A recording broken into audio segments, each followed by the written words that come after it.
हम लोग भगवद गीता के 10वें अध्याय के 3 श्लोक को देख रहे हैं। इस पर दूसरा दिन है। परम पूज्य भक्ति विज्ञान महाराज समझा रहे थे, इससे पहले कि शुरू करने से बता रहे थे, कह रहे थे कि देखिए, व्यक्ति जब बहुत इंद्रिय तृप्ति करता है तो इस जीवन में वह आगे जाकर बहुत कुरूप लगने लगता है। ये केवल सुनाई पड़ रहा है कि दिखाई पड़ रहा है आप लोग? एक बहुत इंटरेस्टिंग चीज है भाई। वृद्ध सब लोग होते हैं, लेकिन जो व्यक्ति बहुत इंद्रिय तृप्ति में पड़ता है उसके चेहरे पे भी एक वो मतलब वो रौनक अगर कहें नहीं रहती। जो व्यक्ति अपने जीवन में भजन किया है, आप श्रील प्रभुपाद जी को देख लीजिए, कितना सुंदर लगते हैं। और वो सौंदर्य जो है वो अलग प्रकार का है। तो तप करने से सौंदर्य आता है। ये भगवद गीता का तप है, भगवान के नाम का जप है, प्रसाद खाने का तप है। प्रसाद खाना तपस्या है। हाँ, प्रसाद ही खाना एक तपस्या है। अपनी इंद्रियों को भगवान की सेवा में लगाता है तो व्यक्ति सुंदर लगता है। ये परम पूज्य वृंदावन चंद्र महाराज इस बात को कह रहे थे कि जब व्यक्ति भगवान का प्रेमी होता है, जितना प्रेम उसका बढ़ जाता है उतना वह सुंदर लगता है दिव्य रूप से, भले ही वो बाह्य रूप से सुंदर ना भी लगे। गोपियों के संग दो बातें हैं, एक कि वह वैसे भी सुंदर हैं और भगवान की अतिशय प्रेमी है, तो बहुत सुंदर लगती हैं। एक इंडिपेंडेंट पॉइंट था कि भगवान की भक्ति करने से व्यक्ति का आंतरिक सौंदर्य प्रकट होता है। चेहरे पे एक शांति रहती है जो कि आप प्रकट देख सकते हैं। हम लोग श्लोक को पढ़ रहे हैं, आज इस पे दूसरा दिन है। बात ये आ रही, भगवान कह रहे हैं कि उनको कोई जानता नहीं है, और अगर कोई जानता है मनुष्यों में तो उसको क्या लाभ होगा। तो मेरे पीछे बोलिए। यो मामजम अनादिम च वेत्ति लोकमहेश्वरम। यो मामजन्मनादिं च वेत्ति लोकमहेश्वरम्। असम्मूढ़ः समर्थेषु सर्वपापैः प्रमुच्यते। असम्मूढः समर्थेषु सर्वपापैः प्रमुच्यते। यो मामजम अनादिं च वेत्ति लोकमहेश्वरम। यो मामजन्मनादिं च वेत्ति लोकमहेश्वरम्। असम्मूढ़ः समर्थेषु सर्वपापैः प्रमुच्यते। असम्मूढः समर्थेषु सर्वपापैः प्रमुच्यते। यो मामजम अनादिं च वेत्ति लोकमहेश्वरम्। यो मामजन्मनादिं च वेत्ति लोकमहेश्वरम्। असम्मूढ़ः समर्थेषु सर्वपापैः प्रमुच्यते। असम्मूढः समर्थेषु सर्वपापैः प्रमुच्यते। बोलिए। यो मामजन्मनादिं च वेत्ति लोकमहेश्वरम्। यो माम अजम अनादिं च वेत्ति लोकमहेश्वरम्। असम्मूढः समर्थेषु सर्वपापैः प्रमुच्यते। असम्मूढ़ः समर्थेषु सर्वपापैः प्रमुच्यते। यह जो व्यक्ति, जो कोई भी व्यक्ति, माम मुझको, अजम अजन्मा समझता है, अनादि समझता है, यानी इनको भगवान समझता है कि भगवान किसी के कारण नहीं, भगवान का कारण कोई भी नहीं और वो सबके कारण है। वेत्ति जानता है, और लोक महेश्वर सभी लोगों के एकमात्र महाईश्वर हैं, ऐसे जानता है। असम्मूढ़ ऐसा व्यक्ति जो सम्यक रूप से मूढ़ नहीं है, बुद्धिमान है। समर्तेषु वह व्यक्ति मनुष्यों में सर्व पापैः प्रमुच्यते, सभी पापों से बहुत अच्छी प्रकार से मुक्त हो जाता है। एक हिंट नहीं, एक रिवीजन हल्का सा है।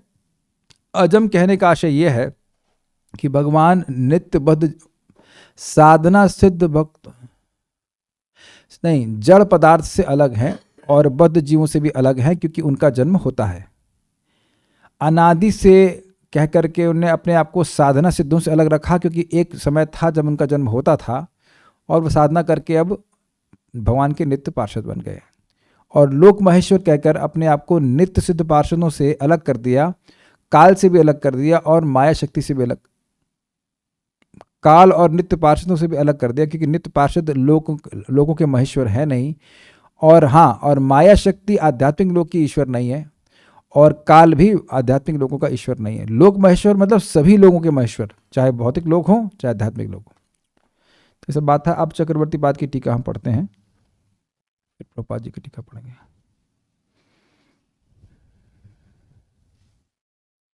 कहाँ गया भाई? हाँ, सारार्थ वर्षनी। किंतु निश्चित रूप से देवता तथा ऋषि आदि आप परब्रह्म से संबंधित इस देह के जन्म के विषय में जानते हैं, जो समस्त काल तथा देश में अपरिच्छिन्न है। आपने कहा कि मुझको देवता भी नहीं जानते और महर्षिगण नहीं जानते, लेकिन हम तो समझ रहे हैं कि देवतागण जानते हैं आपके इस देह के विषय में जो आपके सामने हमारे सामने है कि यह सभी काल और देश में असीमित है। जानते हैं, तो आप क्यों ऐसा कह रहे हैं कि नहीं जानते हैं? अगर ऐसे मान लो शंका हो तो कहते हैं अतः अपनी तर्जनी का मतलब ये होता है ना, तर्जनी द्वारा अपने वक्षस्थल को स्पर्श करते हुए भगवान ने श्लोक बोलते हैं, जो यह जानता है कि मैं अजन्मा तथा अनादि हूं वह पाप से मुक्त हो जाता है। तो क्या प्रत्येक व्यक्ति इस सत्य से अभिज्ञ नहीं है कि परमेष्टि ब्रह्मा अनादि नहीं है, अपितु आप परमात्मा अजम अनादिम अर्थात अनादित्व तथा जन्म रहित होने के कारण अजय कहलाते हैं। पूरी बात पढ़ेंगे तो समझ में आएगा। जो व्यक्ति ये जानता है कि मैं अजन्मा हूं एवं वसुदेव को भी पुत्र रूप में प्राप्त हूं तथापि अनादि हूं, ऐसा व्यक्ति सभी पापों से मुक्त हो जाता है। यहाँ चा का अर्थ है कि भगवान का जन्म भी होता है। समझ में आया? यद्यपि ऋषिगण देवतागण यह जान लेते हैं कि भगवान अजन्मा है, लेकिन अगर वह यह नहीं जानते हैं कि वो जन्म भी लेते हैं तो वह सम्यक रूप से मोह से मुक्त नहीं हुए। ये कैच कर रहे हैं? केवल यह जानना पर्याप्त नहीं है कि भगवान अजन्मा है। देखिए फिर से पढ़िए, यहाँ पे लिखा हुआ है, क्या प्रत्येक व्यक्ति इस सत्य से अभिज्ञ नहीं है कि परमेष्टि ब्रह्मा अनादि नहीं है? भाई सभी लोग जानते हैं कि ब्रह्मा जी अनादि नहीं है। भगवान कह रहे जो मुझको अनादि जानता है, तो कह रहे हाँ जानते तो हैं कि ब्रह्मा जी अनादि नहीं है। ब्रह्मा जी की उत्पत्ति गर्भोदक विष्णु से हुई है, बल्कि आप जो परमात्मा के रूप में वही अजम है, अनादि है, मतलब उनका जन्म नहीं होता है परमात्मा का, और उनका कोई कारण भी नहीं है। हाँ, मुझको अजम और अनादि तो जान रहा है, लेकिन उसको यह भी जानना है कि मैं जन्म लेता हूं और फिर भी अनादि हूं। I hope devotees on Zoom can pick this point. Is it okay? भगवान अजन्मा होते हुए भी जन्म लेते हैं और जन्म लेते हुए भी अनादि हैं। This is too much.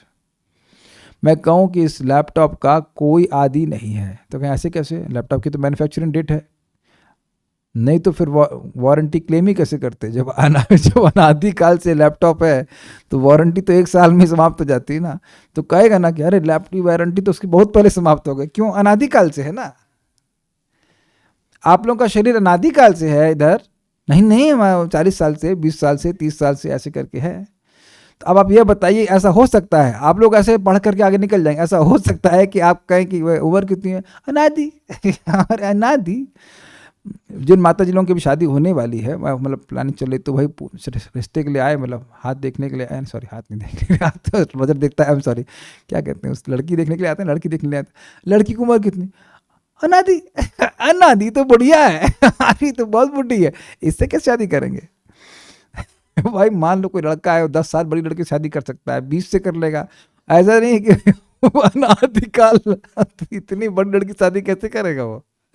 तो ये है ना इंटरेस्टिंग बात। आप लोग अपने पे घटित किए तो अजीब सा लगेगा ना आपको, है ना। कोई लड़की 8 साल बड़े लड़के शादी कर लेगी 10 से 20 से, ऐसा तो नहीं किया। अरे ये तो सतयुग में पैदा हुए, सतयुग में पैदा हुए थे तो शादी हो रही। अरे ये क्या हुआ? अग्रीड है ना। अपने पे आप जब घटित करेंगे तो अजीब लगेगा कि हम जन्म ले रहे हैं, तो हम अनादि कैसे हुए भाई? यही मान रहे हैं ना कि आप 30 साल 40 साल पहले पैदा हुए, कैसे मानने की आप अनादि हैं? जरा बताइए, कठिन हो जाएगा ना। लेकिन भगवान के बारे में समझना होगा कि भगवान सूर्य के समान प्रकट होते हैं। जो कहे कि आज सूर्य का जन्म कितना 6 साढ़े 6 5 घंटे का जन्म हुआ, नहीं, ये मूर्खता होगी। सूर्य हमेशा विद्यमान रहते हैं, केवल हमारे सामने प्रकट और अप्रकट हो जाते हैं। तो दोनों बातें समझना होगा कि भगवान अनादि होते हुए भी जन्म लेते हैं और जन्म लेते हुए भी अनादि है। अनादि होते हुए भी जन्म लेते हैं, सॉरी अजन्मा होते हुए भी जन्म लेते हैं, मतलब कर्माधीन जन्म नहीं लेते, और जन्म लेने के बाद भी अनादि रहते हैं। सब लोग ग्रहण कर रहे हैं? जो ग्रहण कर रहा है वो सभी वो असमूढ़ होकर के और सारे पापों से मुक्त हो गया। जिसको नहीं समझ में आ रहा वो महापापी है और ऐसे गाली देंगे। हाँ, जिसको नहीं समझ में आ रहा वो महापापी है और वो सम्यक रूप से मूढ़ है। भैया वो क्लास में नहीं आएंगे तो गाली देते हैं, लेकिन हम नहीं दे रहे। लेकिन बात बड़ी मजेदार है ना। आप लोग समझ रहे हैं, हम तो खाली विनोद कर रहे हैं। है बड़ी इंटरेस्टिंग कॉन्ट्राडिक्टरी बात। अजन्मा होते हुए जन्म लेते हैं और जन्म लेने के बाद भी अनादि रहते हैं। किस आधार पर कह रहे हैं? ब्रह्मा जी कह रहे हैं ना, सर्व कारण कारण ईश्वर परम कृष्ण सच्चिदानंद विग्रह अनादिरादिर गोविंद सर्व कारण कारण। परम पूज्य भक्ति विज्ञान महाराज समझा रहे थे कि देखिए सामान्यतः जगत में जब कंट्रोवर्सी होती तो वो बहुत डिसप्लीजिंग होती है। Do you agree? महाराज के लेक्चर्स बड़े जबरदस्त होते हैं, बहुत अच्छी बात बोल रहे थे। जब इस जगत में कभी कंट्रोवर्सी क्या कहेंगे, मतामत होता है तो वो अच्छा नहीं लगता। लेकिन भगवान में जब कोई कंट्रोवर्सी दिखती है तो उससे भगवान की अंडरस्टैंडिंग और डीप हो जाती है और गंभीरता से आप भगवान के तत्व को समझ पाते हो। Is it okay? जब और वो बातें एकदम से नहीं समझ में आती, बस सुना और समझ लिया, आपको उस पर विचार करना पड़ेगा कि क्या कहा जा रहा है। और आप थोड़ा सा भी आप विचार कर रहे हो तो बात समझ में आ रही होगी कि यद्यपि भगवान जन्म लेते हैं वसुदेव जी के द्वारा, ऐसा नहीं खाली जन्म लेते हुए प्रतीत होते हैं, ये नहीं बोला जा रहा है, जन्म लेते हैं और वो सारे दिव्य जन्म हैं। लेकिन फिर भी ये नहीं कह सकते कि तत्वतः वसुदेव जी भगवान के पिताजी हैं। वो केवल लीला के लिए अपने भक्त की इस इच्छा को पूर्ण करने के लिए कि वह अपने भगवान को बेटे के रूप में चाहते हैं, भगवान उनके बेटे बनते भी हैं। लेकिन ऐसा नहीं है कि वसुदेव जी अब भगवान के कारण ही हो गए। तो उम्मीद है कि आप बात समझ पा रहे हैं। तो अब सब लोग असम्मूढ़ हैं और सब पापों से मुक्त हो जा रहे हैं। ठीक है, तो ये तो क्लियर हो गया। अब आगे पढ़ते हैं। माम अर्थात मैं पद के प्रयोग द्वारा भगवान कृष्ण वसुदेव महाराज से अपने विशेष जन्म का संकेत देते हैं। जो यो माम मुझको, भगवान मानो अपनी उंगली ऐसे उतरजीन छाती पर के, मुझको देख रहे हो ना, मेरा डिजाइन देख रहे हो, मतलब देख रहे हो, मेरा रूप देख रहे हो, ये वसुदेव जी के पुत्र के रूप में लगता हो ना। चेहरा मैच कराओ, मैच कर रहा है ना वसुदेव जी से उसे कहे तो वसुदेव के बेटे के रूप में विशेष जन्म का संकेत दे रहा है। जो वसुदेव नंदन है, देवकी नंदन, उनको इस प्रकार से जानता है। तथा यह चतुर्थ अध्याय में भगवान के पूर्व कथन को इंगित करता है कि जन्म कर्म च मे दिव्यम एवं यो वेति तत्वतः त्यक्त्वा देहम पुनर्जन्म नैति मामेति सुवर्जुन। हे अर्जुन, जो मेरे आविर्भाव तथा कर्मों की दिव्य प्रकृति को जानता है वह इस शरीर को छोड़ने पर इस भौतिक संसार में पुनः जन्म नहीं लेता, अपितु मेरे सनातन धाम को प्राप्त होता है। आज मैं इस पर अभी क्लास के पहले ही रिफ्लेक्ट कर रहा था, बल्कि कीर्तन में ही बात आ रही थी कि इस जगत में हमें कितना मेंटेनेंस के लिए मेहनत करनी पड़ती है। अब हम लोग को जिनके पास पैसे कम हैं वो सोचते होंगे जिनके पास ज़्यादा है उन्हें कम मेहनत करनी पड़ती होगी, लेकिन उनको भी उतनी मेहनत करनी पड़ती है। समझ, मतलब पेट का साइज तो भगवान ने ऑलमोस्ट सबका सेम बनाया है, लेकिन पता नहीं क्यों मेहनत अधिक करनी पड़ती है। ऐसे आप में से कितने लोग को थोड़ा सा फ्रस्ट्रेशन हो रहा है कि इस जगत, इस बॉडी की मेंटेनेंस के संबंध में? हो रहा है आप लोग? अरे आपको भी हो रहा है? ओह अच्छा, yes yes yes, very good. हाथ भी खड़ा करने में लोगों को दिक्कत हो रही, क्यों हाथ खड़ा करेंगे? It's too much, it's too much of an endeavour. नहीं मिलता कुछ नहीं है रहे और इतना मेंटेनेंस, फिर कुछ परेशानी, फिर कुछ परेशानी, फिर कुछ परेशानी, ये परेशानी, ये, और उसके बाद भी कांस्टेंट एंजाइटी, कल क्या होगा, आज तक तो चल गया, कल क्या होगा, आज तो चल गया, बस अकाउंट में मत 1 करोड़ रुपये तो है, क्या करूँ? चलो मेरे पास नहीं है भाई, लेकिन जिनके पास है वो 1 करोड़ तो है, 10 करोड़ तो है, इससे क्या होगा हमारा? Too much. इतनी एंजाइटी तो बंदर कभी नहीं होती वृंदावन के। चने मिल जाता है, खुश हो जाता है, चने वाले खुश। तो मैं ये सब क्यों बोल रहा हूँ भाई? भगवान का भजन करो, भगवान के तत्व को समझ लो, गीता क्लास में आइए और समझ जाइए, भगवान के पास पहुँच जाएंगे। Just get rid of this. हम लोग कल्पना भी नहीं कर सकते कि स्वर्ग कहाँ से आ गया, वैकुंठ में कितना सुख है। As a matter of fact, मैं आपको मतलब बहुत स्ट्रॉन्ग रिफ्लेक्शन हुआ। अभी मैं हम लोग कल ही तो मैं ग्रेप जूस पी रहा था, देन आई वाज रिफ्लेक्टिंग कि जामुन का जूस भागवत में आता है, वो इतने बड़े जामुन है कि उसमें से जूस ही जूस निकलता है, गुठली होती नहीं, उससे नदी बन जाती है। मतलब भौतिक रूप से देखा जाए ऐसी प्रतीति होती है भौतिक रूप से कि स्वर्ग में कुछ करना नहीं पड़ता है। It is quite true in the sense कि भाई फल फूल जो भी कुछ है वो सब कुछ व्यवस्था है वहाँ पे, आपको ऐसे नौकरी नहीं करनी पड़ती। इंद्र नौकरी तो नहीं करते हैं, वहाँ स्वयं बोल रहे हैं स्वर्ग लोकम विशालम, महान पुण्य की भोग की प्राप्ति करता है, पुण्य प्राप्त करके। लेकिन फिर भी स्वर्ग में स्वर्ग का पद छीन लिया जाता है, कठिनाई आती, सारी चीज़ हैं, और वहाँ पे द्वेष आदि है। तो वैकुंठ में कितना सुख होगा उसकी तुम कल्पना ही नहीं कर सकते। और बहुत दुख की बात है कि मानव जीवन प्राप्त करने के बाद और इतना आसान साधन प्राप्त करने के बाद व्यक्ति वैकुंठ की प्राप्ति के लिए प्रयास नहीं करता है। यही स्ट्रगल करने में उसको रुचि है। तो मैं बस खाली ये सब बातें इसलिए बोल रहा हूँ कि कुछ इस जगत में फ्रस्ट्रेशन भी हमको प्रेरित करे भक्ति करने के लिए, तो वह भी अच्छा है ना? ठीक है। और कहे क्या यार रोज गीता क्लास में क्यों जानना। अच्छा, रोज जो बाथरूम क्लास में जाते हैं उसमें भी कह देंगे आज मूड नहीं कर रहा है, आज मन नहीं कर रहा है बाथरूम जाने का। कोई है पहलवान जो यहाँ पे से कह दे ना आज जाने की जिद कह दीजिए कि भाई बाथरूम में नहीं जाना है।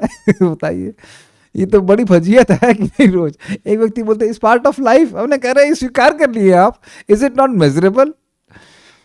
तो भगवत गीता पढ़ेंगे समझेंगे तब ना जाएंगे भगवान के पास। तो एक बात है विचारने के लिए, मेरे सनातन धाम को प्राप्त होता है, दोबारा कभी इस फजीयत में नहीं आएगा। मैं निश्चित ही जन्म ग्रहण करता हूँ, किंतु मेरे परमात्मत्व के कारण मैं सदैव जन्म रहित हूँ। समझ में आ गया? क्यों समझ में? भगवान देखिए, समझ लीजिए इसका मतलब क्या है। भगवान के जन्म की प्रतीति नहीं होती है। प्रतीति मीन्स छलावा, एक इल्यूजन। भगवान का जन्म एक इल्यूजन नहीं है। अगर इल्यूजन होता तो इल्यूजन को जानकर व्यक्ति इल्यूजन से पार नहीं होता। जन्म कर्म में चमे इल्यूजन नहीं बोल रहे हैं, जन्म कर्म चमे दिव्यम बोल रहे हैं। दिव्य जन्म कर्म है, तभी तो व्यक्ति उनको जानकर दिव्यता को प्राप्त हो रहा है। क्या आप लोगों को लग रहा है कि गीता क्लास हो रही है या गीता क्लास का इल्यूजन हो रहा है, जादू दिखाया जा रहा है? या मुझे लग रहा है आप लोग जादू दिखा रहे हैं, है ही नहीं, पता नहीं क्लास में है कि नहीं, पता नहीं क्या कर रहे हैं। Not like that. सूर्य देखिए, सूर्य है कि नहीं? सूर्य है, होता है, वाकई प्रकट होता है। ऐसा नहीं कि सूर्य की प्रतीति हो रही है, ऐसा लग रहा है कि सूर्य उदित हो गया, ऐसा नहीं है।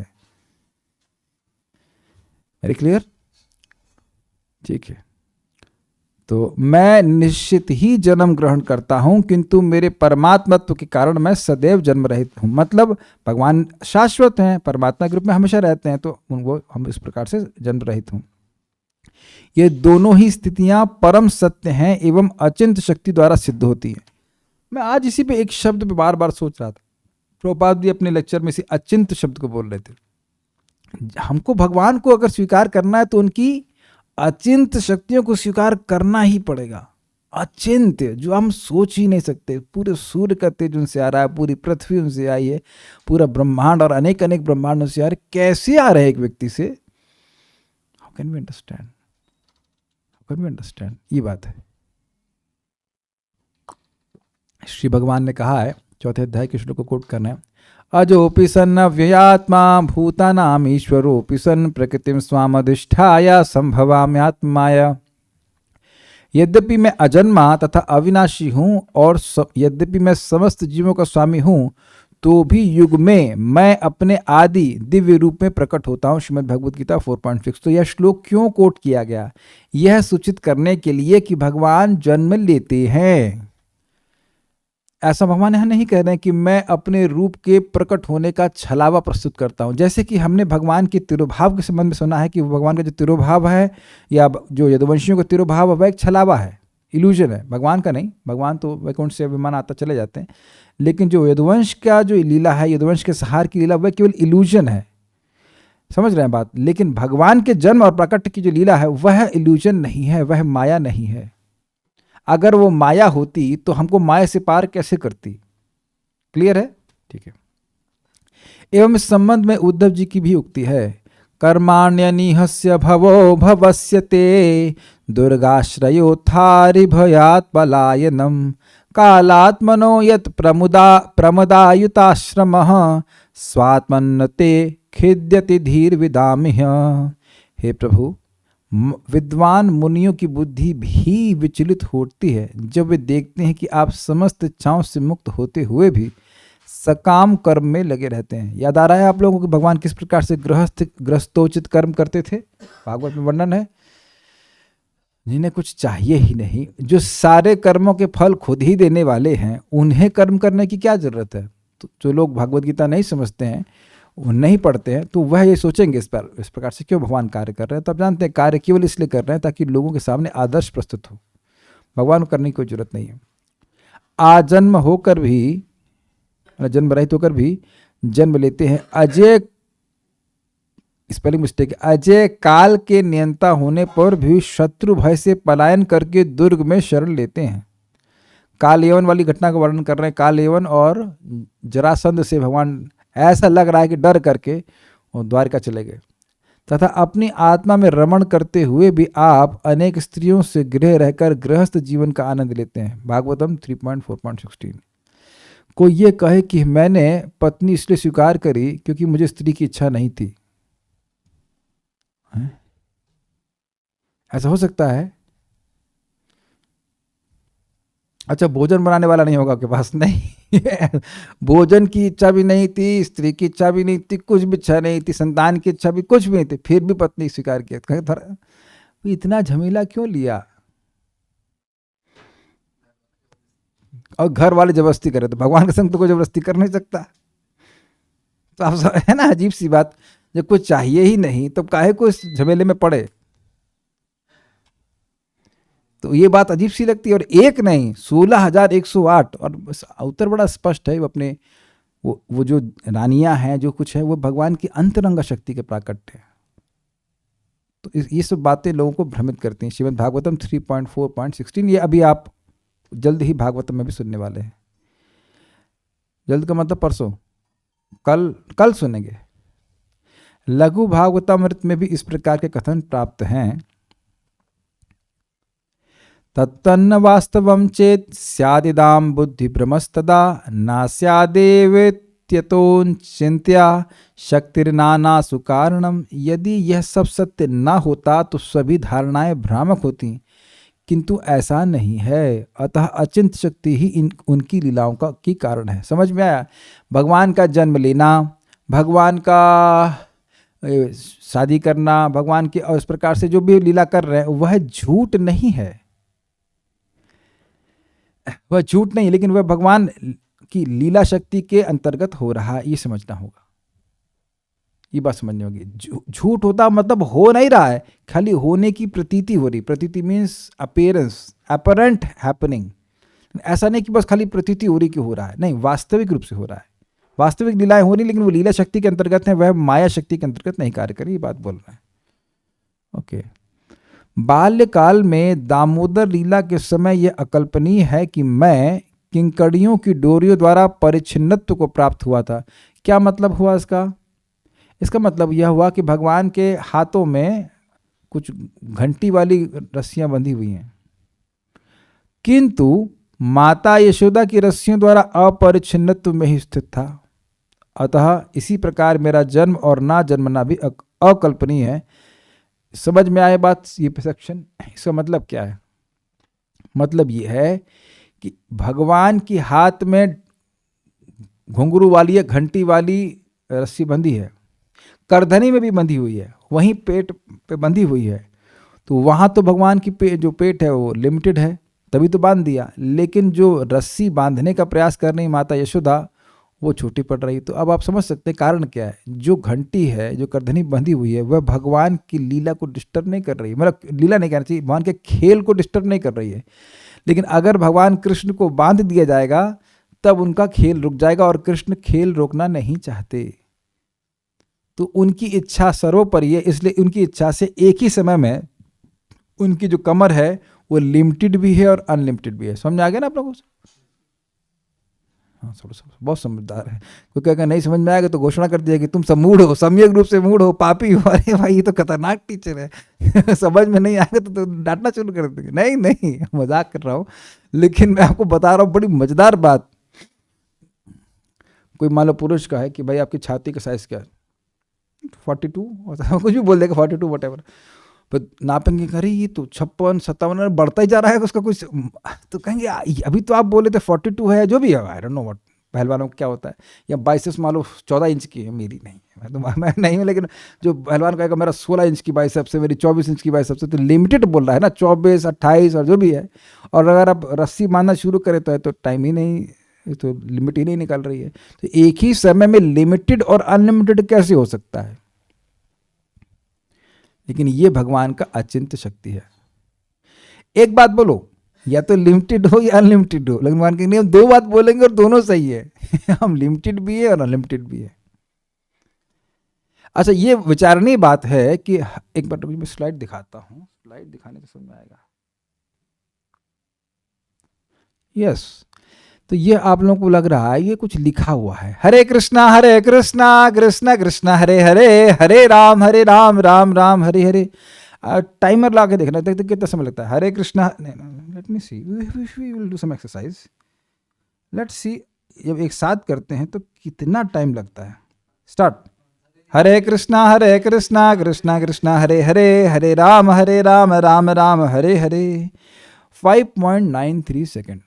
तो ये तो लिमिटेड टाइम हुआ। तो अब कठिनाई यह है कि मान लो 6 सेकेंड, 6 सेकेंड में आप ऐसा कोई कार्य कर सकते हैं जिससे अनलिमिटेड फायदा हो।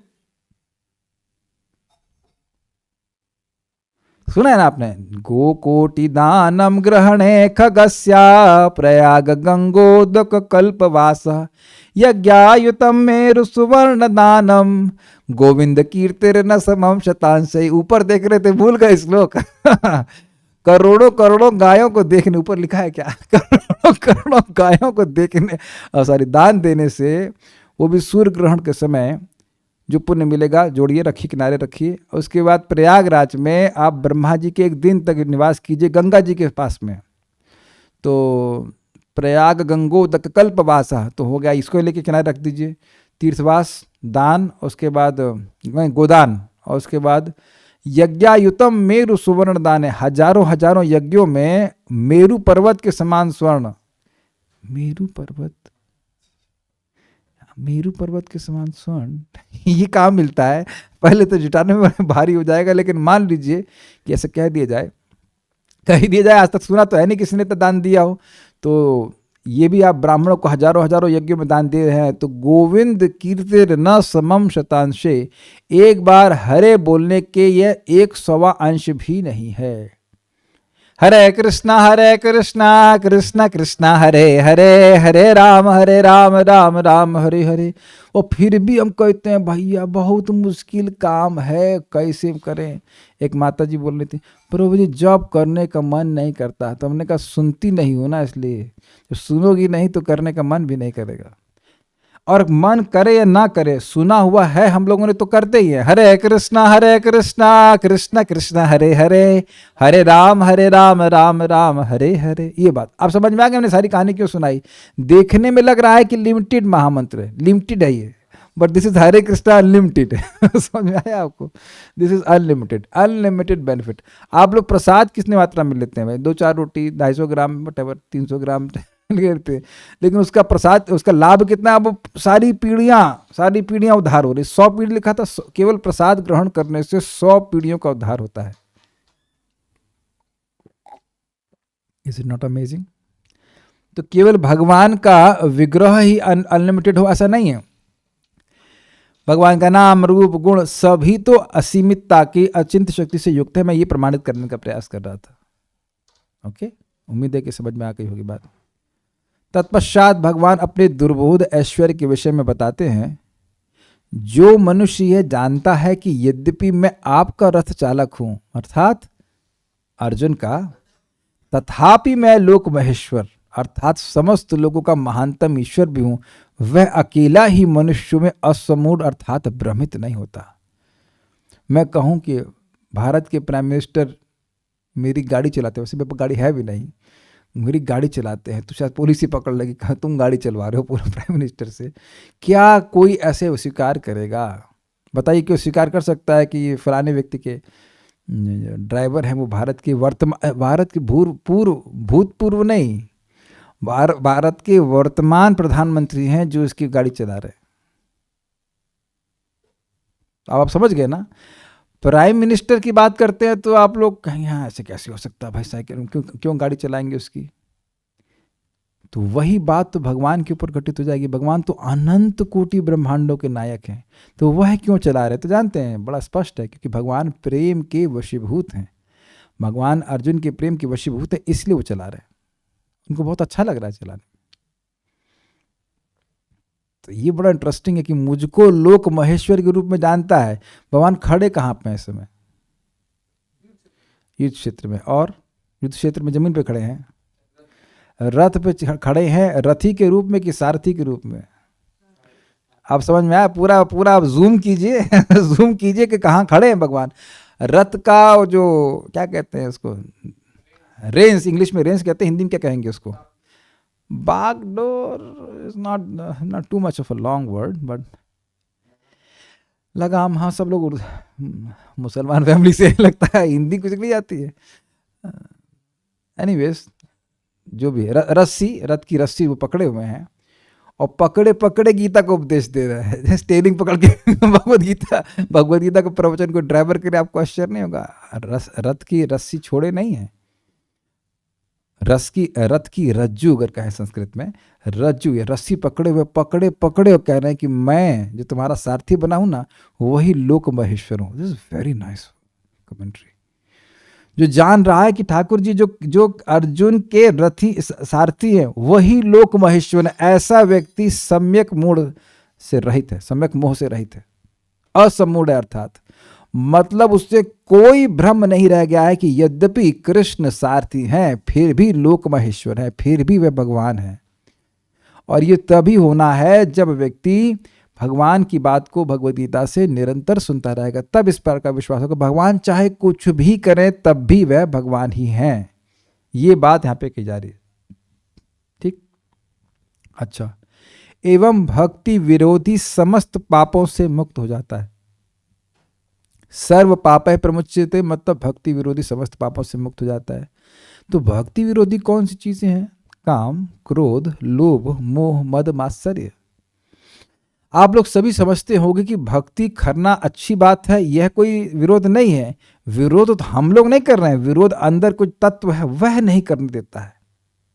जैसे अभी मैंने एग्जाम्पल दिया, एक माता जी मैसेज करने की, मन नहीं कर रहा है जब करने का।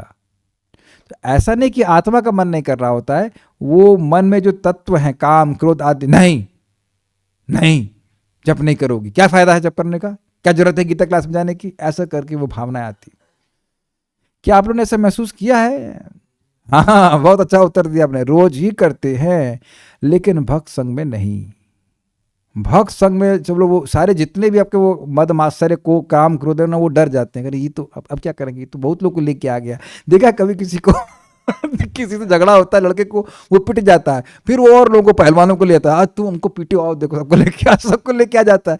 और यही आप होता हुआ देखते हैं। क्यों संयुक्ता माता जी, अगर अभी क्लास में नहीं आती तो गीता पढ़ती? मैं भी नहीं पढ़ता हाँ, मैं भी नहीं पढ़ता।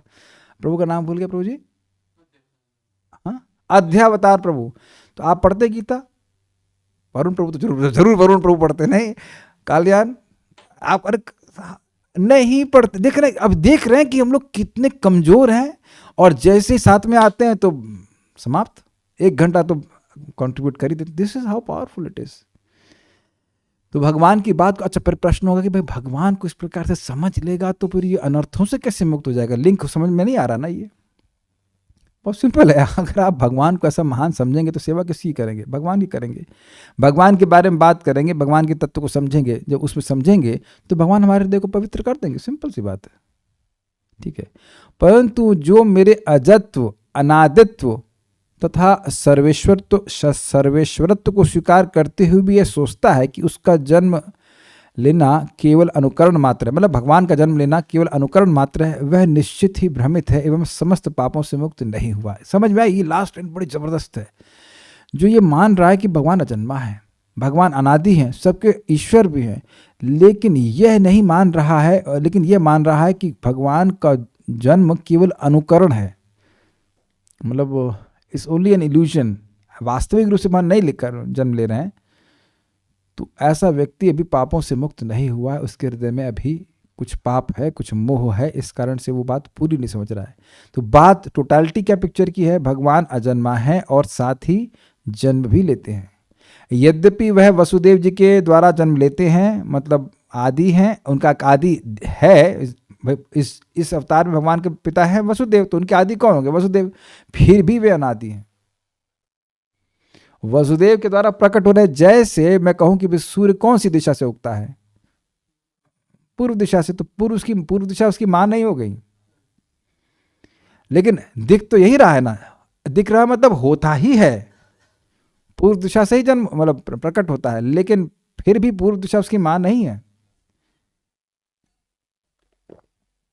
तो भगवान वसुदेव के हृदय में आए, फिर उसके द्वारा देवकी के हृदय में गए, तो स्पष्टतः देवकी उनकी मां है, लेकिन तत्वतः कोई मां नहीं उनकी, तत्वतः सभी के कारण भगवान श्री कृष्ण। तो दोनों चीजों को स्वीकार करना पड़ेगा।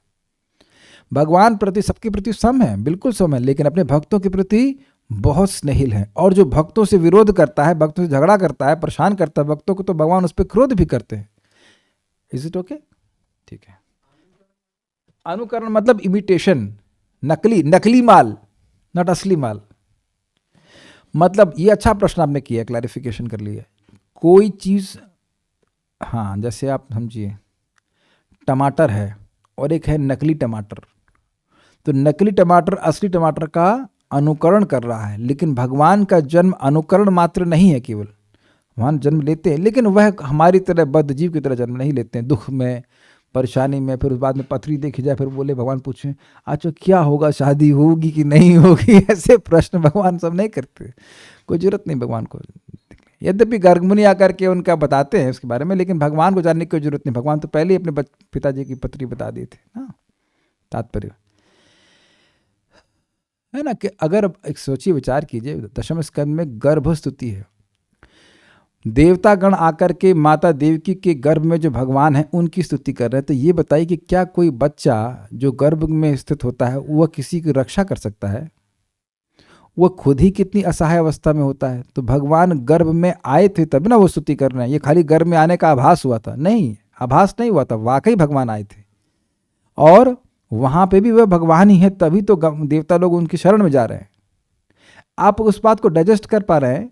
माँ के गर्भ में बच्चा कितना असहाय है, अगर कुछ माँ को हो जाए तो बच्चा मर जाएगा, लेकिन भगवान कितने समर्थ है कि उनकी शरण तब ले रहे हैं देवता जब वह गर्भ में है। बहुत बड़ी बात है, मतलब इसको डाइजेस्ट करना मुश्किल हो रहा है, लेकिन बहुत बड़ी बात है। माँ के गर्भ में होता है ना बच्चा असहाय, लेकिन भगवान वहां सभी के सहाय है, सभी की सहायता करने में समर्थ है, वहां पे भी। तात्पर्य देखिए, प्रभुपाद का तात्पर्य, जैसा कि 7वें अध्याय में 7.3 में कहा गया है, मनुष्याणाम सहस्रेषु कश्चिद् यतति सिद्धये, जो लोग आत्म साक्षात्कार के पद तक उठने के लिए प्रयत्नशील होते हैं वे सामान्य व्यक्ति नहीं है। वे इन करोड़ों सामान्य व्यक्तियों से श्रेष्ठ है जिन्हें आत्म साक्षात्कार का ज्ञान नहीं होता, बल्कि कह लीजिए कि वह उन करोड़ों पशुओं से श्रेष्ठ है जो आत्म साक्षात्कार के बारे में कुछ भी नहीं सोचना चाहते। किंतु जो वास्तव में अपनी आध्यात्मिक स्थिति को समझने के लिए प्रयत्नशील होते हैं उनमें से श्रेष्ठ वही है जो ये जान लेता है कि कृष्ण ही भगवान प्रत्येक वस्तु के स्वामी तथा जन्मा है। वही सबसे अधिक सफल अध्यात्म ज्ञानी है। और इस बात को पहले भी कहा गया था कि जो एक नया भक्त है, जिस प्रकार से कृष्ण को भगवान के रूप में स्वीकार कर रहा है, वह भी मायावादी सन्यासियों से श्रेष्ठ है। भूल जाते हो शायद आप लोग, लेकिन इसीलिए मैं रिवाइंड कर रहा हूँ इस बात को। जब वह कृष्ण की परम स्थिति को पूरी तरह समझ लेता है, उसी दशा में वह समस्त पाप कर्मों से मुक्त हो पाता है। अब देखिए, बड़ी स्पष्ट बात है, पाप कर्मों का संबंध कुछ ज्ञान से आप यहां देख पा रहे हैं। असमूढ़ समर्तेषु सर्व पाप ही प्रमुच्यते। व्यक्ति अगर पाप से ग्रसित रहता है तो उसे भगवान का तत्व नहीं समझ में आता। ये देखा गया है कि जब व्यक्ति भजन करते हैं, नाम उच्चारण करते हैं, प्रसाद ग्रहण करते हैं, एक शुद्ध जीवन जीते हैं, तो उन्हें कृष्ण भावनामृत के सिद्धांत बहुत आसानी से समझ में आते हैं। और अगर नहीं विश्वास हो तो कृपया आप लोग प्रीचिंग कीजिए, तब आप समझ में आ जाएगा कि एक सिंपल सी बात भी लोगों को नहीं समझ में आती। यह भी नहीं समझ में आते कि हम देह नहीं, हम आत्मा है। मेरे एक रिश्तेदार हैं, तो उनकी बच्चियों को हम समझाने का प्रयास करें। बच्ची मतलब ये नहीं 5 साल की, ग्रेजुएशन वगैरह कुछ कर रही हैं, तो उनको यह समझाना भी बड़ा मुश्किल था कि हम देह नहीं, हम आत्मा हैं। नहीं, हम लोग बड़े हो रहे हैं ना, हम लोग बड़े हो रहे हैं ना। लगता है 10th में बायोलॉजी नहीं पढ़ी है, ऐसा लग रहा है। 10th तक तो बायोलॉजी कंपलसरी होती है ना, ICSE बोर्ड में तो होती है। तुम कौन हो भाई? ये सेल हो, माइटोकॉन्ड्रिया हो, और क्या क्या होता है वो सब हो, इतना दिमाग लगाना चाहिए कि हम लोग ये देह नहीं, इतनी सी बात भी समझ में नहीं आती है। तुम देह हो तो हो क्या, मल हो, मूत्र हो, इनमें से कौन सा पदार्थ हो, जल हो, व्हाट इज दैट, पृथ्वी हो, अग्नि हो, क्या हो। और मान लीजिए किसी का हाथ कट जाए तो वो कुछ कम माना जाएगा अपने आप को, नहीं मानता ना। मैं इसलिए बोल रहा हूँ कि अगर व्यक्ति पापों में प्रवृत्त रहता है, इंद्रिय तृप्ति में ही प्रवृत्त रहता है, तो उसकी बुद्धि सूक्ष्म हो ही नहीं पाती, वो इन सूक्ष्म बातों को बिल्कुल नहीं समझ पाता है। That's the point being mentioned here. तो अब ऐसी उसकी पवित्र चित्त होता चला गया कि भगवान को खूब समझ रहा है, पूरा तो कोई नहीं समझ सकता, लेकिन जितना वो समझेगा उतना ही उसके हृदय से पाप निवर्तित हो जाएगा, समाप्त हो जाएगा। ठीक है। अच्छा, एक बात समझ लीजिएगा, पाप कर्म मूलता है क्या? अविद्या भी कह सकते हैं, अविद्या कारण है, भगवान से विमुख होकर के चलना, यानी कि पुण्य भी पाप कर्म है। अब तो आप लोग कंफ्यूज हो गए होंगे, पुण्य भी पाप कर्म है, क्योंकि अगर भौतिकतावादी तरह से हम पुण्य करते हैं तो वे हमको और भोग प्रदान करेंगे, तो भगवान से वैमुख्य, हमारे से जो विमुखता है वो और बढ़ जाएगी। यह भी देखा गया है। ठीक है। यहां पर भगवान को अज अर्थात अजन्मा कहा गया है, किंतु वे द्वितीय अध्याय में वर्णित उन जीवों से भिन्न हैं जिन्हें अज कहा गया है। भाई जीवात्मा भी अजन्मा है और बद्धात्मा भी जन्म वस्तुतः नहीं लेते, लेकिन न जायते म्रियते वा कदाचिन, भूल गए सब दूसरे सेकंड अध्याय में, न जायते म्रियते वा कदाचित, किसी भी समय यह आत्मा जन्म नहीं लेता है। तो देखिए बात तो यह है कि हम जन्म नहीं लेते हैं, न म्रियते, ना जायते म्रियते वा कदाचित, नायम भूत्वा भविता वा न भूय, अजो नित्यम शाश्वतो यम पुराणो न हन्यते हन्यमाने शरीरे। देखिए ये सही में बहुत बढ़िया बात है। पारायण करने से श्लोक मुख से ऐसे निकलता है जैसे मैंने तीर लिया और बस धड़ से मार दिया, एकदम याद नहीं किया, लेकिन जो लोग पारायण किए होंगे, मेरे जैसे मैं बोल रहा हूँ आपने के मुख से निकल रहा है, जादू जैसे निकलता है ना, जबकि प्रयास नहीं किया, लेकिन एकदम सही श्लोक कोट किया जा रहा है। अजो नित्यम शाश्वतो यम पुराणो हो, ये आत्मा का वर्णन भगवान कर रहे हैं, अपना वर्णन नहीं कर रहे हैं। कभी हमारा जन्म होता ही नहीं। अगर कोई मजेदार तरह से पूछे आपकी उम्र क्या है, उम्र तो तब बताए जब हमारा जन्म होता है, जन्म लिया ही नहीं है तो उम्र कैसे बताए? तो व्यवहार में बोल देते इतने साल के उतने साल के। तो ना तो आपकी पत्नी छोटी है ना आपसे बड़ी है। Does that make sense? Because दोनों अनादि ना। काफी इंटरेस्टिंग बात है। आप लोग लग रहा है हम लोग डाइजेस्ट कर लिए, लेकिन इस बात को डाइजेस्ट नहीं किए। कैसे चलेगा, मर गया तो क्या होगा, मर गई तो क्या होगा। कभी मरो तो सही भाई, पहले मर के तो देखो। मर ही नहीं पा रहे हैं। तो वहां पे जो जीवात्मा को अज जो कहा गया है उससे ये अलग है, अलग बात है। भगवान जीवों से भिन्न है, क्योंकि जीव भौतिक आसक्ति वश जन्म लेते तथा मरते रहते। समझ में आया? जीवात्मा अजन्मा है और भगवान भी जन्मा है, लेकिन बद्ध जीव अपनी आसक्ति वश खुद ही is paying for his next body. Does that make sense? He is paying, we are paying for our next body. हम पेमेंट कर रहे हैं कि हमें देवता का शरीर या असुर का शरीर, डॉगी बहुत प्यारा लग रहा है तो डॉगी बन जाओ। डॉगी, खरगोश, जो बनना चाहो, मोर, तुम खुद ही पेमेंट करो और बन जाओ। Is it okay? जैसे पार्सल आता है ना, खुलता, अरे वाह अच्छा पार्सल है, तो आपने ऑर्डर किया है ना, ये बात बोल रहे हो। तो ये भगवान के जो अजन्मा का गुण है वह भगवान, ये बद्ध आत्माओं के अजन्मा के गुण से बिल्कुल अलग है। यद्यपि वह हम लोग जन्म नहीं लेते हैं, लेकिन शरीर बार बार कर्माधीन होकर के ग्रहण करते हैं। भगवान ऐसे नहीं करते। बद्ध जीव अपना शरीर बदलते रहते हैं, किंतु भगवान का शरीर परिवर्तनशील नहीं है। क्यों नहीं? क्योंकि भगवान का शरीर दिव्य है। यहाँ तक कि जब वे इस लोक में आते हैं तो भी उसी अजन्मा रूप में आते हैं। इसलिए चौथे अध्याय में कहा गया है कि भगवान अपनी अंतरंगा शक्ति के कारण अपराशक्ति माया के अधीन नहीं, अपितु पराशक्ति में रहते हैं। यही श्लोक अभी कोट किया गया था। अजोपिसन नव्य आत्मा भूतानाम विक्षरोपिसन प्रकृतिम स्वाम अधिष्ठाया संभवाम्य आत्माया। वो श्लोक बहुत अच्छा था और मैं निवेदन करूंगा कि समय निकाल करके उसको सुन लिया जाए। बहुत अच्छी टीकाएं वहाँ पे दी गई थी। इस श्लोक के वेत्ति लोक महेश्वरम शब्दों से सूचित होता है कि मनुष्य को ये जानना चाहिए कि भगवान कृष्ण ब्रह्मांड के सभी लोकों के परम स्वामी हैं और आध्यात्मिक जगत के भी। वे सृष्टि के पूर्व थे और अपनी सृष्टि से भिन्न हैं। अहमेवासमेवाग्रे नान्यद् यत् सदसत्परम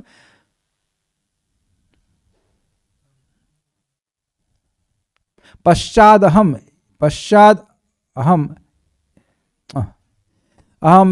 अहमेवासमेवाग्रे नान्यद् यत् सदसत्परम पश्चादहम यवे तच्च योवशिष्येत सोऽस्म्यहम्।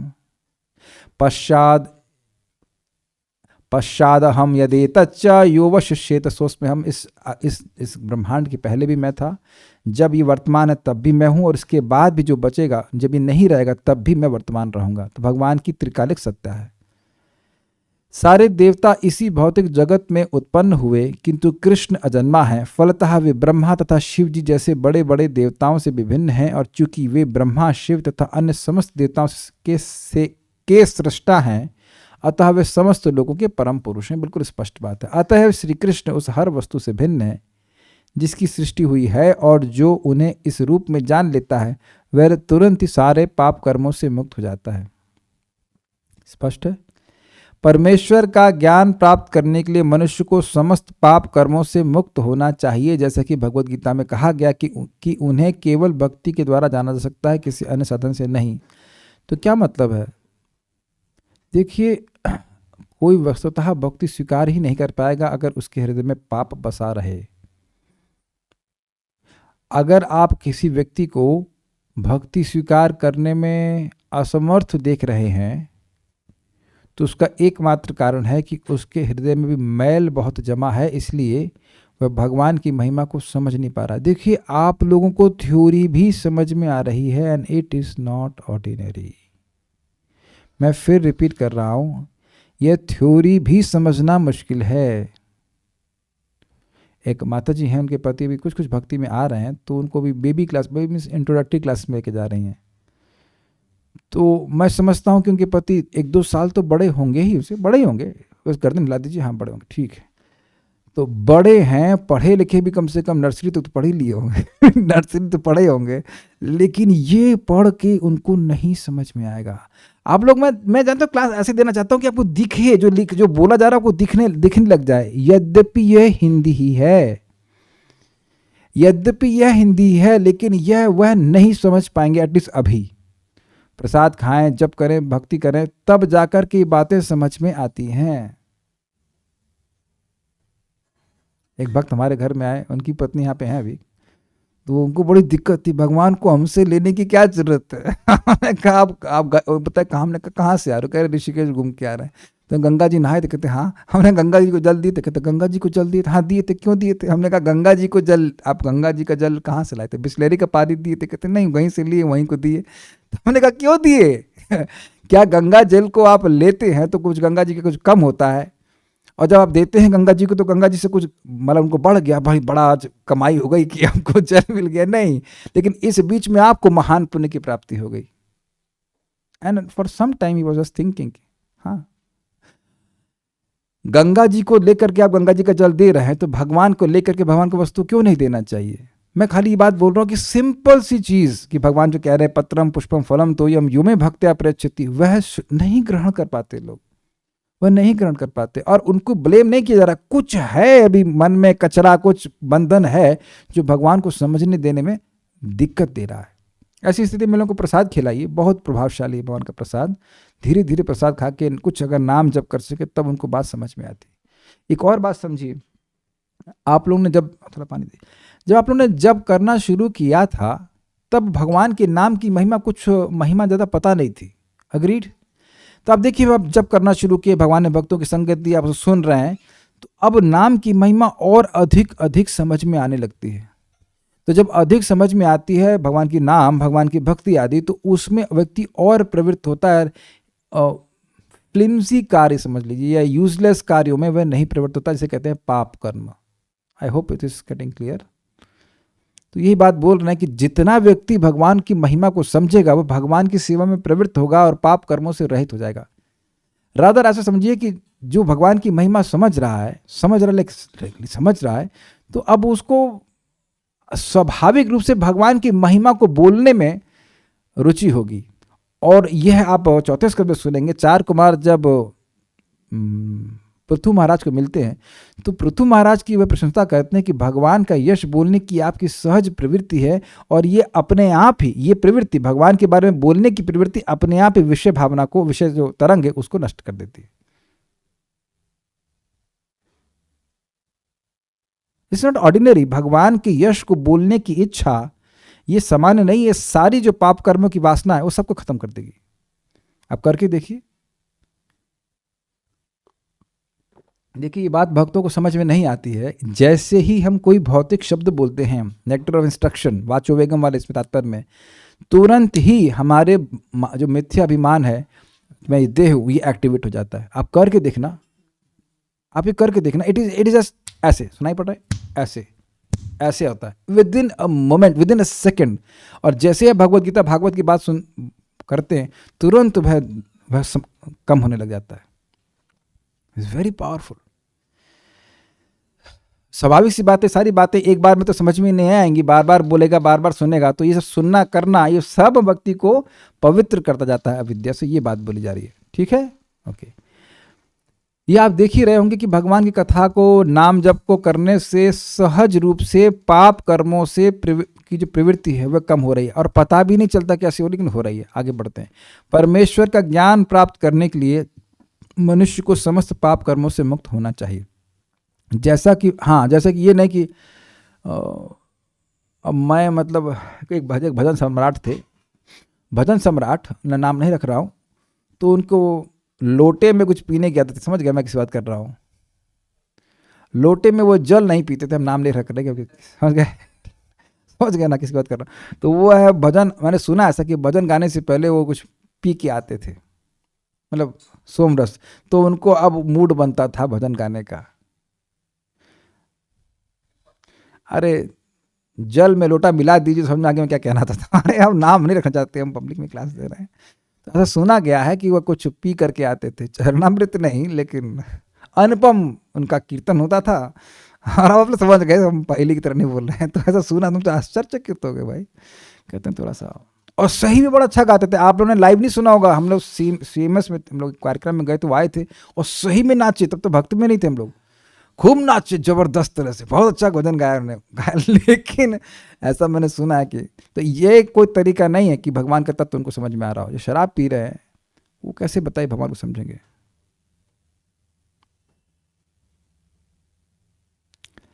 ठीक है, जैसा यहां तक कि बड़े बड़े फिलोसोफर भी मोहित हो जाते हैं। आपको नाम याद करा रहा हूं, बंकिम चंद्र चटर्जी।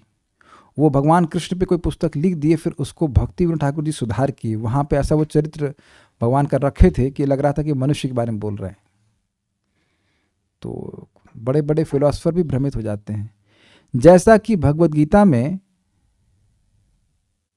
कहा गया है कि उन्हें केवल भक्ति के द्वारा जाना जा सकता है, किसी अन्य साधन के नहीं। यानी कि पाप के द्वारा नहीं जाना जा सकता। सुनाई पड़ा? भक्ति के द्वारा जाना जा सकता है। भक्त्या तो अनन्या शक्त्या अहम एवं विधो जना। जैसा मैं हूं वैसा मैं अनन्य भक्ति के द्वारा ही जाना सकता हूं, अनन्य पाप के द्वारा नहीं। जिस व्यक्ति के जीवन में पाप के अलावा और कुछ नहीं है वह व्यक्ति भगवान को नहीं जान सकता है। ठीक, मनुष्य को चाहिए कि कृष्ण को सामान्य मनुष्य न समझे। अब इसको प्रभुपाद जी को बोलने की क्या जरूरत है भैया? ये मूल अपराध है जिसकी वजह सारे अपराध आगे निकल के बढ़ते हैं।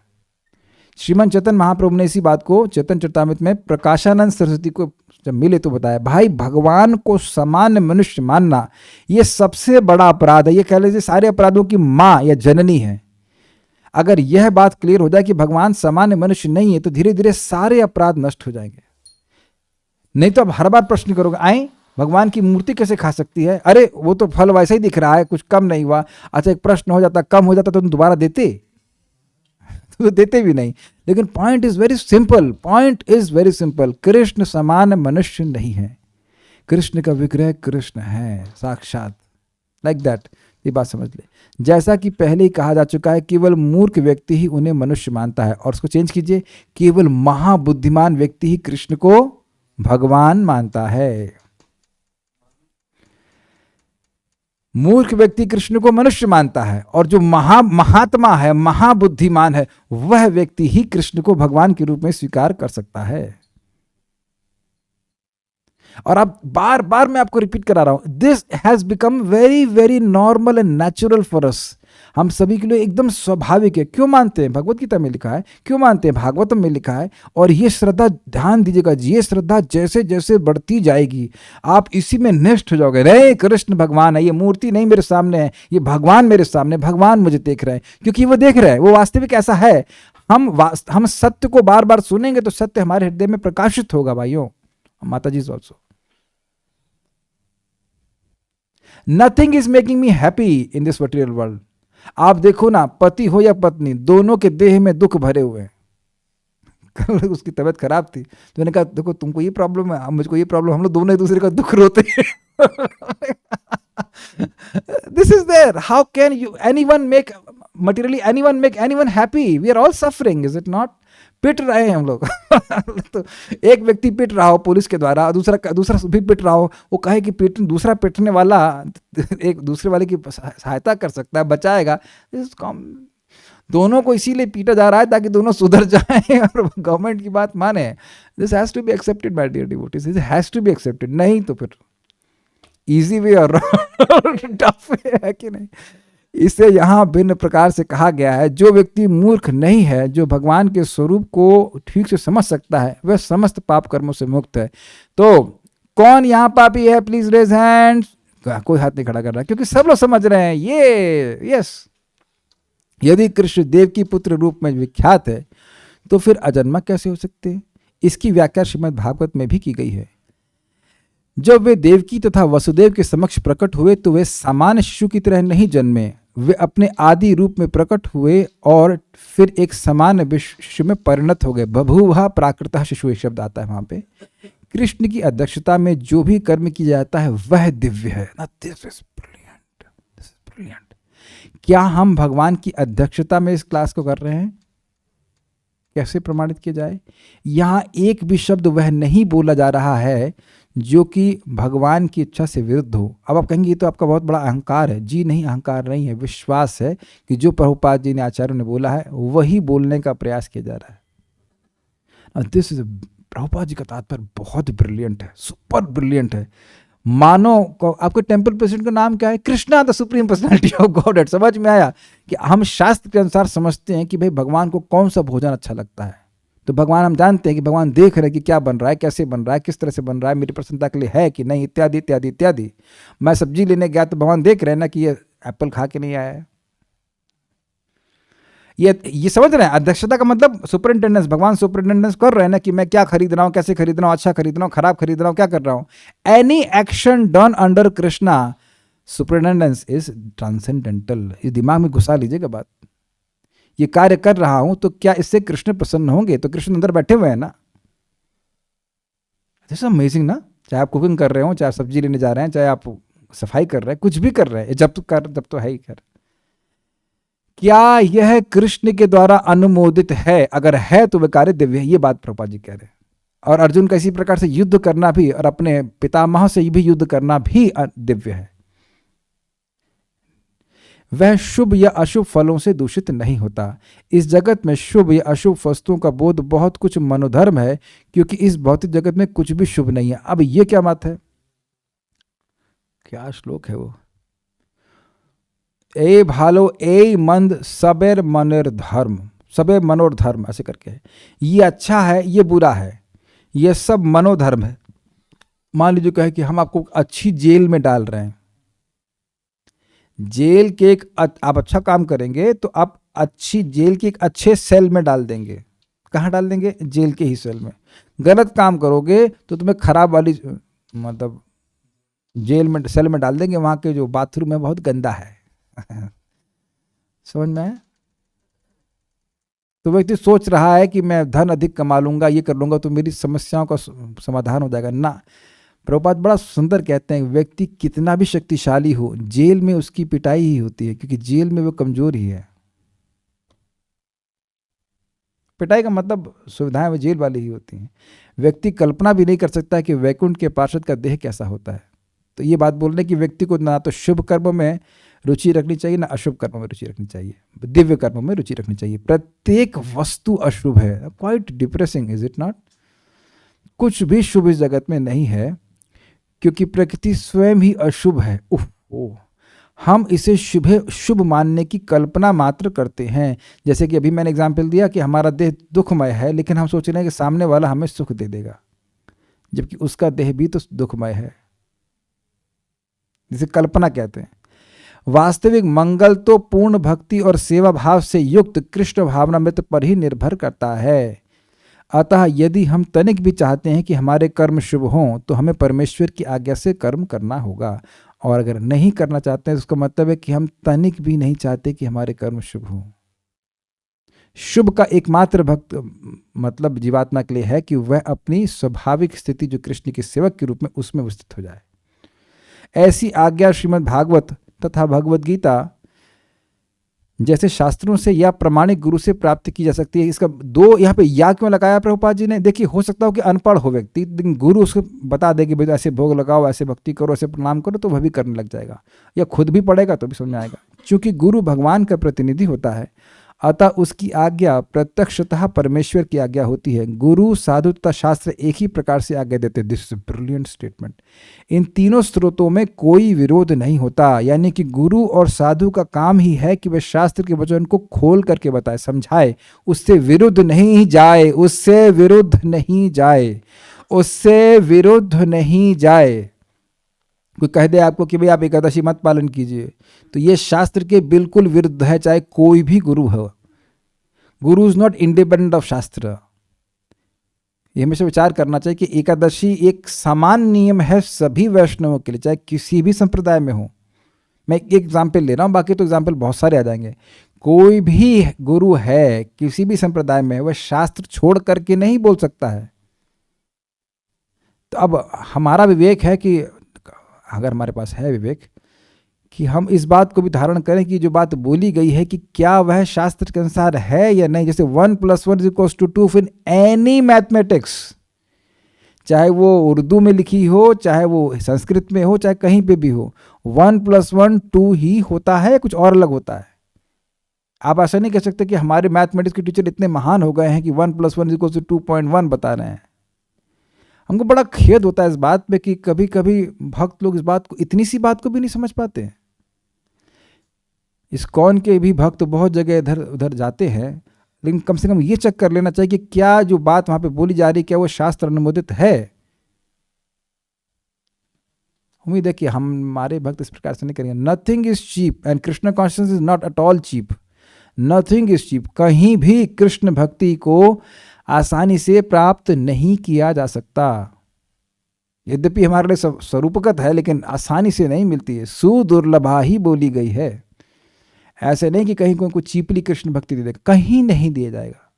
चीपली अगर हमको चाहते हैं तो मिलेगा, लेकिन भक्ति प्राप्त नहीं हो सकती है। We have to follow the principles. कुछ हम चाह रहे हैं कि हमें कुछ चीपली मिल जाए, लेकिन ऐसा हो नहीं सकता है। One has to be very careful. बहुत अच्छी बात बोल रहे हैं, इन तीनों स्रोतों में कोई विरोध नहीं होता। अगर विरोध दिख रहा है तो गुरु से क्लैरिफाई कर लेना चाहिए कि आप ऐसा बोल रहे हैं, शास्त्र में कुछ और है, तो इसका क्या अर्थ है। तो हो सकता हो कि विरोध हमारे मन में हो, गुरु नहीं उस तरह से बोल रहे हो, लेकिन क्लैरिफाई कर लेते हैं। फिर भी अगर आपको लग रहा है कि भाई ऐसा चल रहा है तो फिर दिक्कत हो जाएगी। इस प्रकार से किए गए सारे कार्य इस जगत के शुभाशुभ कर्म फलों से मुक्त होते हैं। किस प्रकार के? जो गुरु और शास्त्र के मार्गदर्शन में होते हैं। कर्म संपन्न करते हुए भक्त की दिव्य मनोवृत्ति वैराग्य की होती है, जिसे संन्यास कहते हैं। बड़ा स्पष्ट है, हर वस्तु भगवान की है और उनकी प्रसन्नता के लिए उपयोग में लानी चाहिए। जैसा कि भगवद गीता के 6 अध्याय के प्रथम श्लोक में कहा गया है कि जो भगवान का आदेश मानकर कोई कर्तव्य करता है और जो अपने कर्म फलों की शरण ग्रहण नहीं करता, अनाश्रितः कर्म फलम कार्यम कर्म करोति वह सन्यासी च योगी च न निरग्निर च न क्रियः। जो व्यक्ति अपने कर्म फलों का आश्रय लेने लेता, आश्रय का क्या मतलब है? मैं यह कर्म कर रहा हूँ, इससे मुझे यह फल मिलेगा, इससे मेरे दुख की निवृत्ति होगी और मेरे सुख की प्राप्ति होगी और इन कर्म फलों को मैं भोगूंगा, तो ये हो गया कर्म फलों को आश्रय लेना। लेकिन ऐसा नहीं करता वो, ना, ये भगवान को दे रहा हूँ और भगवान से संतुष्ट हो जाए। वही असली सन्यासी है जो भगवान के निर्देशानुसार कर्म करता है। वास्तव में सन्यासी तथा योगी वही है केवल सन्यासी या छद्म योगी के वेश में रहने वाला व्यक्ति नहीं। तो ये सब बातें प्रभुपाद जी कह रहे हैं इसलिए कि ऐसा कार्य व्यक्ति करेगा तो वो पापों में लिप्त रहेगा, लेकिन भगवान के अनुसार अगर वो कार्य करेगा तो उसका चित्त शुद्ध होगा और भगवान की बात को समझ पाएगा। This is very important. कुछ प्रश्न किसी बात का है तो मैं देख लेता हूँ एक बार।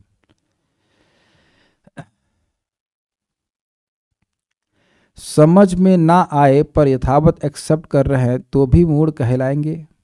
अरे नहीं भाई, यथावत स्वीकार करना ये भी तो बहुत बड़ा फॉर्चून है ना। देखिए बात बहुत सिंपल है, यथावत स्वीकार करना ही तो बुद्धिमानी है। तन्वी माता जी, अगर आप प्रश्न करना चाहते हैं तो you can just post it via chat, don't unmute yourself. हाँ, तो मैं क्या बोल रहा हूँ, यथावत भी तो नहीं स्वीकार कर सकते। यही तो प्रभुपाद जी बोल रहे हैं कि जो व्यक्ति कृष्ण को भगवान के रूप में स्वीकार कर लेता है वह भगवद गीता की शुरुआत से ही पठन पाठन की शुरुआत से ही मुक्त पुरुष है। लेकिन कठिनाई यह है कि बहुत से लोग स्वीकार नहीं कर पाते। भगवान यही तो बोल रहे, मनुष्य नाम सहस्रेषु कश्चित् एतत् सिद्धये। अच्छा, एक अच्छा प्रश्न है, क्या ना समझ पाए और यथावत स्वीकार कर ले तो उसको तब भी बुद्धिमान कहेंगे? तो यही तो भगवान करने के लिए कह रहे हैं। इस ज्ञान को आप कैसे वेरीफाई करेंगे? कृष्ण भगवान हैं, कैसे वेरीफाई करेंगे? चलिए कृष्ण भगवान छोड़िए, हमारा जन्म हुआ था, आप लोग का जन्म हुआ था, तो इसको कैसे वेरीफाई करेंगे? आप मैं कहूं कि भाई आपका जन्म नहीं हुआ था, या आप लोग पेट से पैदा हुए थे, तो ये कैसे आप उसको काटेंगे? हो सकता हो कि अन्य लोगों का जन्म हुआ हो, लेकिन मैं पेड़ से पैदा हुआ हूँ। ऐसे भगवान मेरा फल तोड़ कर, पिताजी फल तोड़ कर लिया, चलो आज या सब्जी मार्केट से ले आए भाई बच्चे बिक रहे हैं ताज़ा माल ऑर्गेनिक बच्चे तो अब आप समझ रहे हैं, आपको अपने जन्म के बारे में भी तो यथावत सुन के ही स्वीकार करना पड़ेगा। सुन के ही तो ज्ञान होता है ना। तो जो सुन के स्वीकार कर ले रहा है, इसका मतलब है कि उसके हृदय में पाप नहीं। तो आप बताइए ना कि क्यों लोग सुन के भी स्वीकार नहीं कर पाते? ये हो रहा है कि नहीं हो रहा है? सुन के भी लोग नहीं स्वीकार कर पा रहे हैं। तो कारण यही है कि उनके हृदय में पाप जमा पड़ा है। प्रश्न उनके मन में है। हरे कृष्ण प्रभु जी। प्रभु जी, आपने अभी बोले कि जो उनके हृदय में पाप है वो लोग स्वीकार नहीं कर पाते। यस। तो भगवान की जो नाम या कथा या जो भी प्रसाद है, ये तो मतलब असीमित महिमा है, तो क्या पाप इनसे भी ऊपर स्ट्रेंथ में? जब नहीं करते ना वो लोग। भाई ये बताइए, दवा बहुत स्ट्रांग है और ले ही ना, तब लेने के लिए आवश्यक है ना कि विश्वास हो कि दवा अच्छी है। जैसे एक व्यक्ति ने बड़ा अच्छी बात कही, हमारे घर में प्रसाद पाने आए थे वो मित्र के साथ में, तो बोले कोई चीज़ अच्छी होने से क्या मतलब है, मुझे इसकी जरूरत ही नहीं है। यही तो प्रचार में कठिनाई है कि लोगों की आवश्यकता है कृष्ण भावना, लेकिन उनको लगता है हमें इसकी जरूरत ही नहीं। जैसे मुझे मालूम चला कि विटामिन डी की, विटामिन B12 की कमी मेरे शरीर में थी, तब ना मैं उसके व्हाटएवर ऑप्शंस देख रहा हूँ कौन सा चीज़ ऑप्शन अच्छा है। कमी थी, लेकिन रिपोर्ट में आया कि इस वजह से अब कमी थी, तो मैं ग्रहण कर रहा हूँ। नहीं तो मार्केट में उन दवा के होने से भी क्या, वो शक्तिशाली हो तो भी क्या फ़र्क पड़ता है। यही बात भक्ति संदर्भ में जीव गोस्वामी जी कोट करते हैं कि देखिए, जब हृदय में पाप जमा रहता है तो शास्त्र में विश्वास नहीं होता। जिसको शास्त्र में विश्वास हो गया वो शास्त्र के अनुसार चलेगा। भाई आप प्रसाद क्यों ग्रहण करते हैं? आपको विश्वास है। और मैं तो आज देखेंगे, अगर शाम क्लास में आएगा, देखिए जितना भी लाभ है ना वो सूक्ष्म रूप से जमा होता जाता है। आपको देखकर, मुझको देखकर, हम सबको देखकर किसी को अलग नहीं लगे कि अलग हैं, लेकिन अब उसका सूक्ष्म प्रभाव क्या है, किस प्रकार से हम सोचते हैं, हमारे मन की स्थिति क्या है, वह तो लोग नहीं देख पा रहे ना। अब मैं समझा पा रहा हूँ, मन में शांति है, मन में भगवान के विचार हैं, यह तो सामान्य व्यक्ति बाहर का नहीं देख पाएगा ना। इसीलिए वो समझ नहीं पाएगा कि रोज अपना 1.5 घंटा खराब क्यों करते हैं, कुछ पैसा कमाए, कुछ सुखी होने का कार्य करें, और समथिंग लाइक दैट। कुछ और प्रश्न है क्या? एवं यो वेति तत्वतः, कृष्ण के कर्म के तत्व जानने से ही मुक्ति मिलती है, ऐसा बोला गया है ना? हाँ बोला गया है। पर कृष्ण के लिए अगर अचिंत हो तो हम तत्व से कौन, तो क्या कृष्ण के लिए अगर अचिंत हो तो हम तत्व से कौन जान पाता है? अगर कृष्ण अचिंत्य हैं तो उनको कोई जान ही नहीं सकता। अच्छा, देखिए पता नहीं आपने क्या बोला, लेकिन कृष्ण अचिंत्य नहीं है, सॉरी, कृष्ण के लिए कुछ अचिंत्य नहीं है, हमारे लिए अचिंत्य है। अचिंत्य का मतलब है कि आप अपनी बुद्धि से चिंतन करके इस निष्कर्ष पर नहीं आ सकते, लेकिन जब शास्त्र का वर्णन सुनेंगे तो आप समझ पाओगे। एक बात। दूसरा बात, जब भगवान का नाम जब करेंगे तो जो भगवान की अचिंत्य शक्ति है, उसी अचिंत्य शक्ति से भगवान अपने अचिंत्य स्वभाव को हमारे चिंतन में प्रकाशित कर देते हैं। जैसे नाम और नामी में भेद नहीं है, नाम स्वयं भगवान है, ये हमने सुन लिया, स्वीकार कर लिया। अब हम नाम जब करते जाएंगे, जब भाव स्तर पर पहुंचेंगे तो वहां इसका रियलाइजेशन भी होगा कि कैसे नाम और नामी में भेद नहीं है। ये बात है। मतलब पुण्य दो होते हैं, एक परोपकारी कर्म से जो होता है और एक भक्ति से जो प्राप्त होता है। परोपकारी नहीं कह सकते, पुण्य जरूरी नहीं कि परोपकारी ही हो, पुण्य तो सामान्य होता है। आपने 3 प्रकार के पुण्य सुने थे, कर्मोन्मुखी, ज्ञानोन्मुखी और भक्तोन्मुखी पुण्य। तो कर्मोन्मुखी पुण्य यही सब होता है जिसमें आप यज्ञ किए, स्वर्ग जाना चाहते हैं इत्यादि, और ज्ञानोन्मुखी पुण्य जो होता है उसमें व्यक्ति निर्विशेष ब्रह्म के प्रति आकर्षित होता है। लेकिन ये जो भक्तों की संगत में आकर व्यक्ति भगवान के बारे में सुन रहा है, उससे जो पुण्य इकट्ठा होता है, उससे उसके हृदय में भगवान की भक्ति के प्रति निष्ठा होती है। क्या होती है? निष्ठा। मुझे भक्ति करनी है, मुझे भक्ति करनी है, मुझे भक्ति करनी है। ठीक है, तो और कोई प्रश्न तो है नहीं।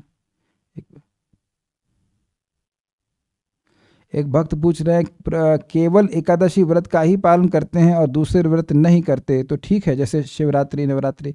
देखिए, शिवरात्रि का या नवरात्रि का व्रत भक्तों को करने की कोई ज़रूरत नहीं है। आपका अगर सम्मान है विशेष रूप से आप करेंगे, लेकिन कठिन, बड़ी कॉम्प्लिकेशन हो जाएगा। कोई आज पूछ रहा था कि आज शिवरात्रि है, कल को टूटना है। मतलब वैष्णवों को शिवरात्रि नवरात्रि करने की जरूरत नहीं है। देवताओं की पूजा अलग से कैसे करेंगे आप बताइए? अच्छा, दोनों क्लास में आप आते हैं, 16 माला कर लेते हैं सुबह, ये सब करे, उसके बाद घर में भोजन बनाए, सेवा करे, तब ना उसको टाइम मिलेगा। तो जो प्रश्न कर रहे हैं, जिसने प्रश्न किया, अच्छा प्रश्न किया है, लेकिन आप ये बताइए कि सुबह माला हो रहा है 16, पहले 16 कीजिए, 16 हो जाए उसके बाद 32 कीजिए। तो भगवान तो कभी कम करते नहीं, 32 या 64 कीजिए। तो अब आप ये बताइए कि फायदा क्या होगा? न नाम सम व्रतः, भूल गए, न नाम सम यज्ञ, न नाम सम दान। भगवान के नाम के बराबर कोई यज्ञ नहीं है, कोई दान नहीं, कोई तपस्या नहीं है। और भगवान पहले ही बोल दे रहे हैं, भाई जो अनन्य भाव से भजन कर रहा है वो गलती भी कर रहा है तो साधु है, तो फिर गलती करते रहो, भजन करो भगवान का, वो अच्छा है ना। मतलब कहने का तरीका है, मैं कहने का मतलब ये कि इतना लाइसेंस मिल रहा है कि महा गलती भी कर दिए, लेकिन भगवान का अनन्य भजन कर रहे हैं तो भगवान उसको साधु मानते हैं। तो अनन्य से जरा सा डिस्टर्ब हो तो दिक्कत हो जाएगी ना। तो अनन्य भक्ति करना अच्छा है, कि गलती करना तो हम तुरंत छोड़ नहीं रहे, कम से कम सही तो पकड़ें। तो ये सब बातें हैं। अच्छा, अगर पूछ लो कि मैं शिवरात्रि का व्रत काहे को कर रहे हैं और वो क्या नाम है नवरात्रि क्यों कर रहे हैं, तो प्रश्न, अगर इस बात का आप अपने उत्तर प्रश्न आप से करेंगे तो यही नहीं पता कि कर क्यों रहे हैं। हम गलत ब्रह्मा नहीं है, लेकिन मोस्टली लोग पूछ लेते हैं कि आप लोग बता ना बाद में कि भाई शिवरात्रि नवरात्रि काहे को करते हैं। मम्मी करती थी इसलिए हम लोग करते थे। मम्मी से पूछो आप क्यों करते, कि उनकी अम्मा करती थी, वो ऐसे एवं परंपरा प्राप्त हो ऐसे परंपरा प्राप्त हो गया। तो ऐसे तो खास प्रयोजन नहीं, बिना कुछ प्रयोजन ले करने का क्या फायदा। ऋण जीने का भी टाइम नहीं मिलता है घर में।